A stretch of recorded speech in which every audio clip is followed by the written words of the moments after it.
डोंबिवली जिल्हा काँग्रेस कमिटीतर्फे आज इथे पत्रकार संवाद आयोजित केलं होतं। संवादमध्ये मुद्दे फक्त आपल्या डोंबिवलीमधले जे प्रामुख्याने इथे करदात्यांना जो अनुभवतो आहे किंवा उद्भवतो आहे त्या अनुषंगाने आम्ही इथे ठेवायचा प्रयत्न केलेला आहे।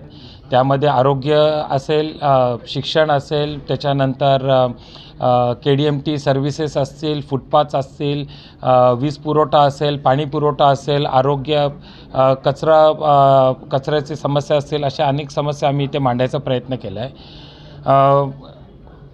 विरोधक म्हणून आम्ही इथे भूमिका आमची स्पष्ट इथे ठेवायचा प्रयत्न करू।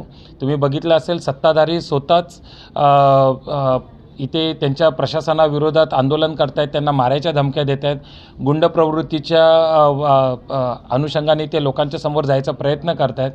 तर आम्ही देखील विरोधक म्हणून त्यांचा पर्दाफाश केल्याशिवाय आम्ही इथे थांबणार नाही आणि येणाऱ्या काळामध्ये ही काँग्रेस त्यांची खूप मोठी भूमिका इथे मांडेल आणि संघटना बघता तर संघटना इथे स्ट्रॉंग करायचा नक्कीच आमचा एक प्रयत्न राहील।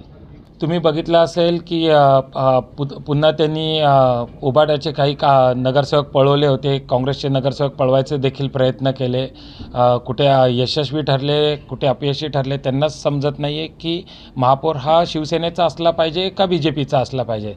तर तुम्ही विषय घेतलेलाच आहे, तर तुम्ही म्हणजे त्यांच्यामध्ये फक्त सत्ता लाटण्याचा आणि श्रेय लाटण्याचा जो विषय आहे, तिकडे काँग्रेस ही आमची जी गटनेता आहे कांचनताई ही प्रामुख्याने ठेवत आहे आणि येणाऱ्या काळामध्ये तिच्याकडे आम्ही हे विषय घेऊन जाऊन हे विषय नक्कीच आम्ही ठेवू। तुम्ही बघितलं असेल की परवाच्या दिवशी पलावामध्ये स्वतः तिकडचे स्थानिक आमदार आणि नगरसेवक, काही शिवसेनेचे पदाधिकारी हे स्वतः जाऊन फेरीवाले उठवायच्या मागे लागले होते। प्रशासनावरती त्यांचा अंकुश नाही आहे, तुम्ही बघितलं असेल।